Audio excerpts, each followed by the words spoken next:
Over the previous few seasons, the predominant name out of the Georgia Bulldogs backfield was Nick Chubb. That's the name you would hear about. That's the name that would get the most buzz. That was the guy that everybody thought was the dude.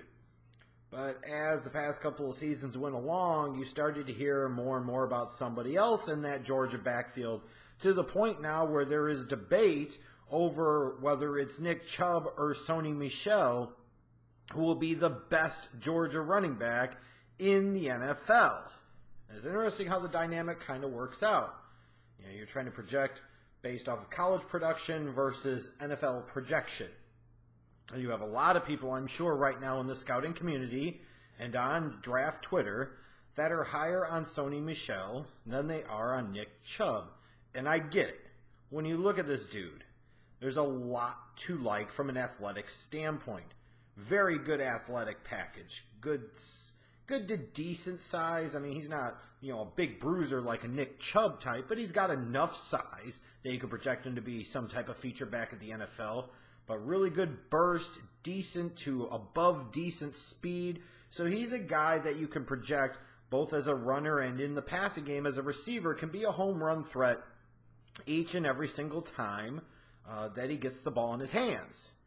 And when you're looking at the NFL draft, specifically looking at potentially taking a running back high, as much as you want the reliability, the durability, one of the big things you want is impactability.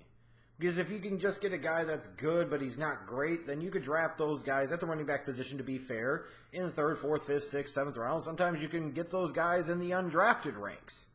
But if you're going to take those guys in particular in the first 2 rounds, you want guys that have home run threat ability. You want guys that are difference makers. You want guys that can change the game. And athletically, Sony Michel has the ability to do just that. He's got outstanding vision, phenomenal cutting ability. I mean, he could be really, really dangerous with the ball in his hands as a runner. He's got very, very good vision to not only see the initial hole, but also to anticipate the hole that's opening and sometimes see what isn't there. He's got really good peripheral vision as well, particularly in the open field. And combine that with that great lateral agility and that great stop-start cutting ability, he can make a lot of people miss in the open field. He's very tough to tackle in the open field because of that lateral agility, because of that burst. But he also is a very physical runner. Like, you look at him and he doesn't project to be the type of guy, from a physical standpoint that you sit there and say he's going to break a lot of tackles. But he does. He breaks a lot of tackles. He runs through a lot of tackles. He's not just a finesse, make you miss type of guy. He is a bit of a power guy, too. I mean, I don't know how much he's going to make a living off of being a true power back in the National Football League, but he has multiple ways to extend plays. He's got multiple ways to get additional yardage. He has multiple ways to potentially make something out of nothing and be that big play impact type of guy that we're talking about. He's also got 3-down ability with his receiving skills and his ability to pass protect. He's not perfect in terms of as a pass protector. He's not perfect in terms of as a receiver. But he's a lot further ahead than a lot of the other notable prospects in this draft class in terms of the all-around aspects of the passing game. He's going to be a guy that from day one, he can play on every down in every situation. And that's got to be really appealing for a lot of teams, again, when you talk about taking a guy very high in the draft. Now, excuse me, I noticed a lot of people have really gotten high on Michel, and they've really been pumping him full of smoke, and they've really been buzzing about him. And I understand it. In particular, I thought the college football playoff, he showed really well for himself, so I'm not really all that surprised. But I think we got to pump the brakes just a little bit, because there are some kind of red flags here. First, he needs to be a little more patient and allow his blocking to develop. While his vision is outstanding, his patience is not. His patience is lacking. Sometimes he's in such a hurry to go that he just goes, and sometimes he costs himself a big play. And by big play, I don't necessarily mean the 60-yard touchdown. I mean the 3-yard run that could have been 8, 10, 12, 15 yards. Those are the plays that could be even more demoralizing if you could do them on a consistent basis. And I felt like at Georgia, running behind that offensive line, there were more of those plays available that Michel did not get because he was too antsy. He was too quick to move. He was too quick to strike at the first thing, even if it wasn't really there. And he needs to get better about that. Then it comes down to the durability, and this is a significant concern. He's had quite a few injuries over the years, a left shoulder injury in 2014, the broken bone in his right hand in 2015. He broke his left forearm in an ATV accident in 2016. He had a couple of games where he was impacted due to different nagging things in 2017. It's great that he has this explosive ability. It's great that he has 3-down ability. But, you talk about with quarterbacks, I do specifically, the ability of availability is the number one thing. Well, when you talk about running backs and you talk about the concern about the wear and tear, you talk about the limited shelf life that they have at the position, do you really want to get even less out of a guy because he can't stay healthy? And to me, it always felt like with Michel, it was always something. There was always something. And I worry that that's going to be the same case in the NFL.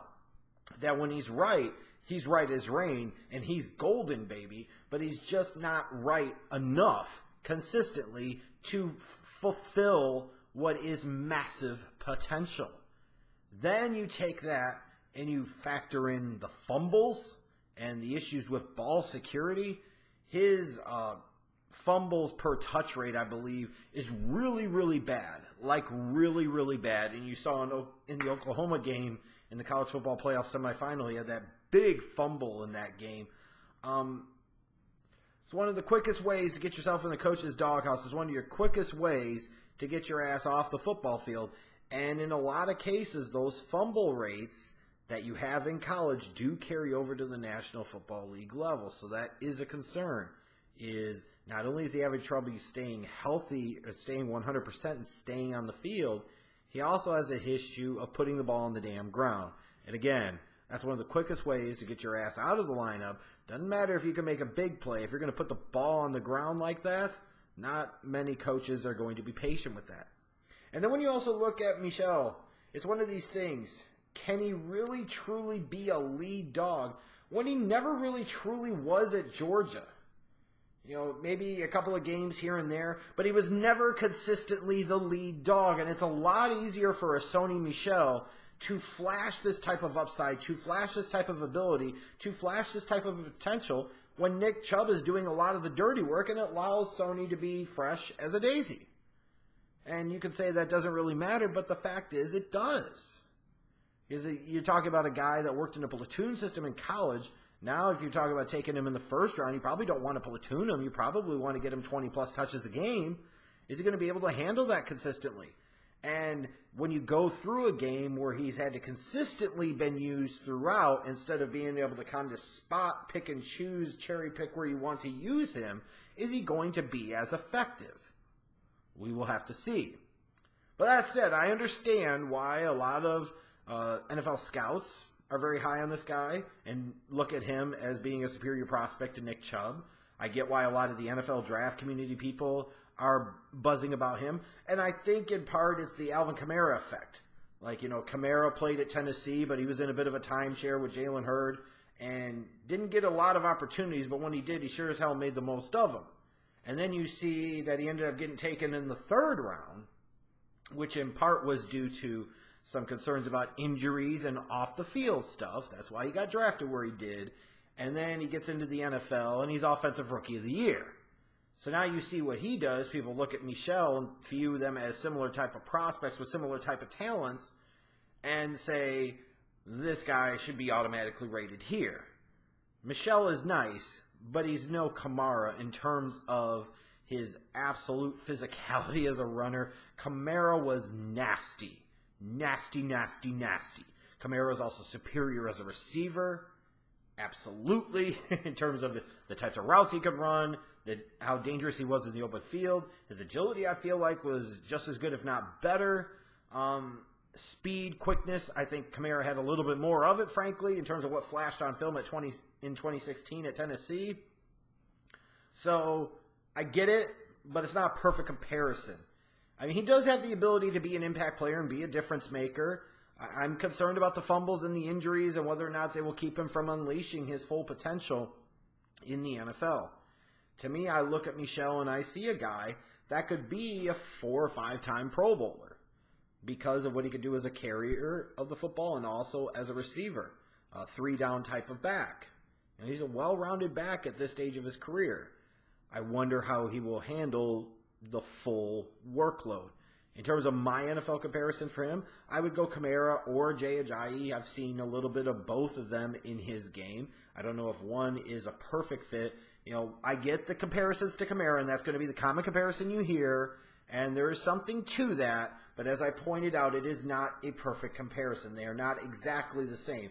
There are mirrored similarities, but not absolutely equivalent. But Michel, I think, is a very good prospect, a very intriguing prospect with a lot of upside. A guy that in the right system, right situation, could have some of the type of impact on a team that Kamara did in New Orleans in 2017. That said, though, I don't feel like Sony Michel is a first-round pick because of the durability concerns, because of the fumbling issues. I've got a grade on him of 87.0, so kind of a lower second-round talent. I understand if a team is going to gamble on him and take him high in round 2 or even late in round 1. I get it. Totally understand. Won't knock him. Just, I wouldn't. Based off of the way I've graded him, based off of the concerns that I have. To me, I'd feel really, really comfortable if I took him somewhere in round 2. I do feel like round 1, based off of who he was in college, could be a little risky.